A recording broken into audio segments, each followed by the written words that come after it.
0-0 draw. Next it was from the League to the League Cup. From the Barclays League to the Littlewoods Cup, to be precise. Stockport were the opponents in the first round, with Rovers travelling to Edgeley Park for the first leg. Ian Muir was to finish the leading goal scorer. This was his first, courtesy of Johnny Morrissey. Ian Muir with a little help from his friends. And if you think he was pleased with that goal, well, you've seen nothing yet. The return leg was sandwiched between another goalless draw in the league, at home to Colchester United. 3 games so far and no goals conceded. But that was to change when Stockport managed to breach the Rovers' defence. But poor County should have learned from the first leg. Super skills here by Johnny Morrissey. But then, who wants the ball? And how about this for a real goal scorer's goal? See what I mean about being pleased. So, safe passage to round 2, but a tough draw against First Division Middlesbrough. The priority now, though, was 3 points in the league after 2 successive 0-0 draws. That achievement eluded Tranmere again at Carlisle. They did score thanks to Jim Steele, but so did Carlisle. Rovers remained unbeaten, but without a win. It's mid-September, and Cambridge United are the visitors to Prenton Park. Not much doubt about that, you might think. Mind you, goalkeeper John Vaughan just wants to make sure that the referee is absolutely certain. He is. Now, how many of Ian Muir's 29 goals were from the penalty spot? Well, only 6 as it happens. You're about to see number 1.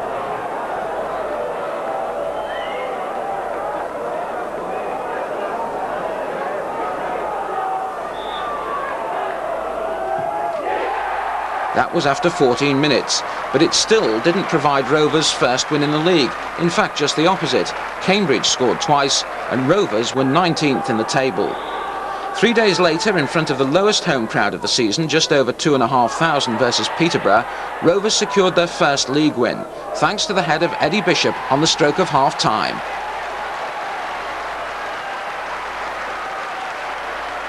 Win number 2 came the following Friday at Halifax, 3-2. Ian Muir scored twice and Dave Higgins recorded his only goal of the season. It was a win which thrust Rovers into the top half of the table. Then came the League Cup again, and a trip to Urson Park against First Division Middlesbrough. Could Rovers cause an upset? Well, a 0-0 draw in the first leg certainly gave them a chance. Next it was back to the league, and another side from the northeast of England. Jim Steele scored the first against Hartlepool United, and while he was disappointed with his overall goals tally of 9 during the season, it was his presence, his height, his strength and his ability to lead the line which was such an important part of the team structure. Here he wins the header from Eric Nixon's kick.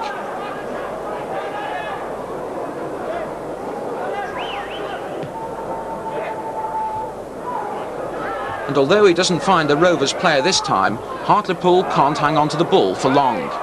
Mark McCarrick comes forward, plays a 1-2 with Steele, looks for the return, but there's Ian Muir to lob the ball into the goal. Now Johnny Morrissey and Ian Muir have something of a mutual admiration society. Loved your goal, Ian. Thanks very much indeed, John. The win lifted Rovers to 8th in the 4th Division, but Tranmere was still looking for consistency, and away at Grimsby and then at home to York, they managed only 1 point and failed to score, drawing at Grimsby and losing by the only goal of the game at Prenton Park.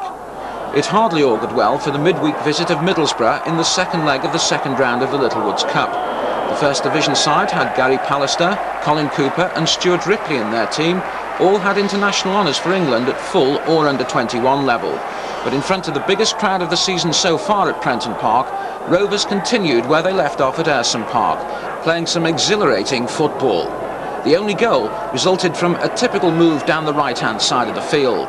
Tranmere won a free kick, and up came Mark Hughes to support the forwards. Harvey's cross, and there's Hughes with a header. And the goal that sent virtually all of the 8,617 spectators home happy. And Mark Hughes scored only 2 goals all season, but both were vital in terms of Tranmere's success. Next for Rovers, and their growing band of followers, was a trip to Rotherham, player-coach Ronnie Moore's former club, and an encouraging 0-0 draw. Rovers had conceded just 8 goals in 14 matches, while only once had they managed to register more than 2. But things changed at Wrexham. Jimmy Harvey had spent a loan spell at the racecourse ground before Rovers signed him, so they should have known about the accuracy of his right foot. A free kick to Tranmere, just in their own half of the field. It's played forward quickly, a back heel by Muir, and there's Harvey. And was he pleased with that one? 2-1 for Wrexham now, but Rovers' tails were up. Eddie Bishop had been preferred to Dave Martindale in midfield since defeat at home to Cambridge in mid-September. Alongside Harvey's creativity, Bishop provided the muscle and manager John King saw it as a good balance. Eddie also scored goals. That his second of the season. 2-2.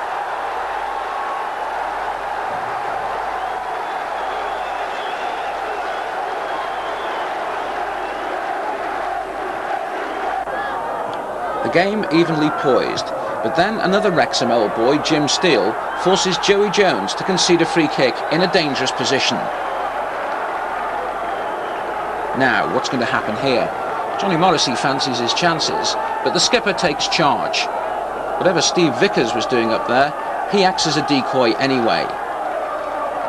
Wrexham line up their wall, and Harvey weighs up the alternatives. But if Wrexham should know about Harvey, the Tranmere skipper also knows about some of his former teammates, including perhaps that goalkeeper Salmon isn't too clever when the ball is hit near his posts. Massive celebrations. Jim Harvey thinks he's on the lap of honour. 3-2 with just 15 minutes remaining. But in a match which had virtually everything, there's one last twist to the story. With time almost up, Wrexham throw the ball into the Tranmere penalty area. Harvey tries to clear, and the ball ricochets off Cooper, over Nixon, and into the goal.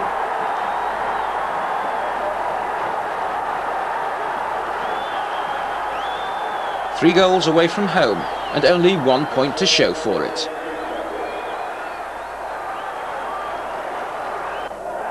Next it was back to Prenton Park and Lincoln City, newly promoted from the Vauxhall Conference. Tranmere break down the left-hand side, and Bishop does well, making progress down the flank. Then he cuts inside, the referee allows a good advantage. Steele turns, and Muir provides the finishing shot, a beautiful ground drive. And that was the only goal of the game, with 15 minutes remaining. A victory which pushes Rovers into 6th position. The long trip to Torquay produced goals for Muir and Steele, but no points. Rovers conceded 3 for the second time in 3 matches. That defeat lost Rovers 5 places in the league. However, the following Tuesday, it was back to the League Cup. Rovers had been drawn against 3rd Division Blackpool.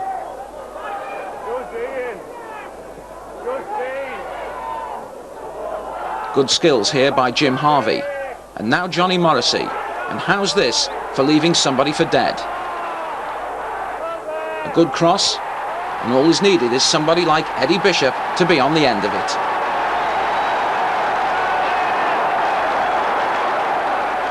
It was late in the game, but once again, no more than Tranmere deserved. There you are, Eddie. Wave to the camera. The attendance was almost 9,500. Well, next it was a home match against Rochdale in the league.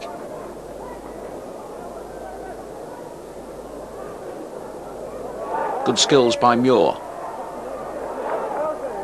And the ball played to the near side of the field. Morrissey. Through to Harvey. But the shot just tipped away for a corner. Now, Jim Harvey takes all the set pieces for Tranmere Rovers, and this one is no exception. But watch Mark Hughes coming up to support Jim Steele, just at the front post. The flick on, it's Eddie again. 1-0 at half-time for Rovers. And did you notice the Muir-Morrissey link again? Well, how about this next one for a goal too?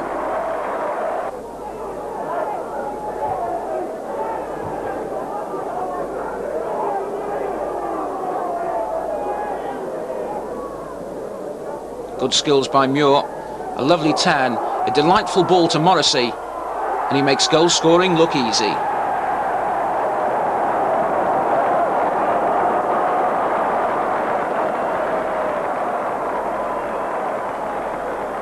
Hereford with the new arrivals to bear.